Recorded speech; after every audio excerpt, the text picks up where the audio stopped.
Woo, bless you. How you Josephine. This year, Deborah and Clayton Bryant are having an extra special Christmas. That's because they get to celebrate it together with their new granddaughter. But in 1988, Christmas wasn't a time to celebrate. They married in 1983. Both had children from their first marriages and hoped this time they could make it work. When things were good, he treated me just like a queen, and I never had that before. Everything I wanted, anything I wanted to do, when it was good, it was good. When it was bad, it was really bad. Clayton had a short fuse, and his temper could erupt without notice.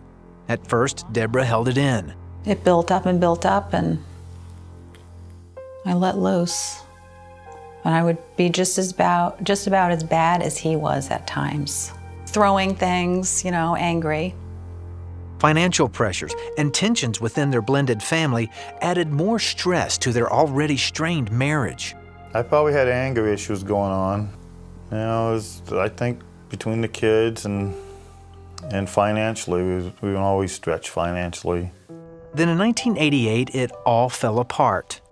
Clayton's parents sold the family's metal fabrication business, and Clayton ended up without a job. He was hurt, angry, and confused. I probably resented the fact of being unemployed and things like that after all the years and not knowing what to do. The fighting got worse, and the pressure to bring home the money now fell on Deborah. And I felt sorry for him, but at the same time, I just couldn't deal with everything else that was going on. The stress with the kids. And just emotionally, it just was too much.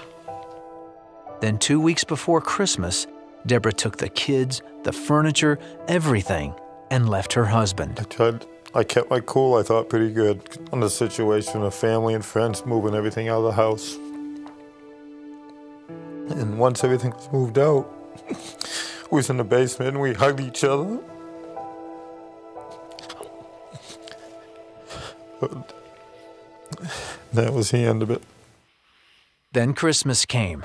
Clayton was broke and alone. I wanted to pick up just a couple small gifts for the kids. I was walking in the store and here it is, Christmas Eve, all full of people. And I felt like I was all alone in the universe, Clayton had hit bottom, and he realized he needed to reach out to God. They say there's not too many atheists when you're in a foxhole. And I was praying every night for the marriage to work out, but it wasn't happening. As the months passed, Clayton found work, and Deborah filed for divorce. It was less than a week before the divorce would become final when Clayton gave up all hope on his marriage. And that night I changed my prayer. I said, Lord, just pray my wife will find happiness. And less than an hour later, she called me on the phone, said, we got to work this out. I couldn't believe it.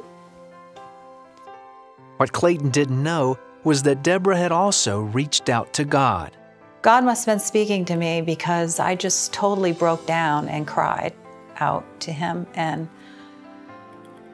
I asked him to come into my life and forgive me for all the things that I had done wrong. And I thought, I really want to make my marriage work, as crazy as it sounded then. Soon Deborah moved back in, and they started going to church. Eventually, both of them accepted Christ as their Savior. It wasn't easy rebuilding their marriage, but they weren't alone. The Lord did it. I could never have done it on my own. I don't see how anybody else could ever do it on their own either. Clayton went into business for himself as a blacksmith. His specialty is candelabras, and he's been at it now for 15 years. The couple admits their marriage isn't perfect, but through God's grace, much has been forgiven, and many wounds have healed. There's always hope in Jesus. He can do miracles, and if he put my marriage back together, he can do it for anybody. He gives us that bond that keeps you together, that there is hope. There really is hope.